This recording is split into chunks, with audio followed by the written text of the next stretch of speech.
Silence. That's a scary word for a lot of us. How do we practice and how do we get better at it?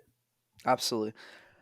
So let's start with the importance really quick, which is pausing allows us to emphasize the key points of a message. If I keep talking and talking and talking at the same pace, as the audience listening to this, you don't know what parts of it, the information I'm sharing is what you need to pay close attention to.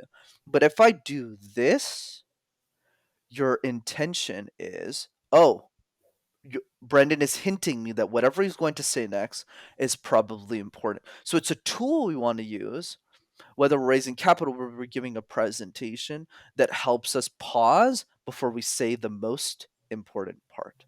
But now, Mhm. how do you practice it? Here's the way I do it to speed up results, though I don't recommend it for people, and I don't think most people will do it, but I hope you do. It's called the endless gaze. I do this a lot in person with clients, where you take two people, you make them sit in front of each other, Gino, and they have to stare into each other's eyes without saying a word for 3 minutes.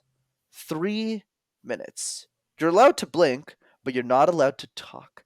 And what happens in that 3 minutes, I know a lot of married couples who can't make it to three, unfortunately, is what happens at the end you get really comfortable pausing for 3 minutes. So when you go back to your presentations, well, you're pausing for 2 seconds, 3 seconds. It's really easy for you to do that intuitively because you've practiced the harder thing.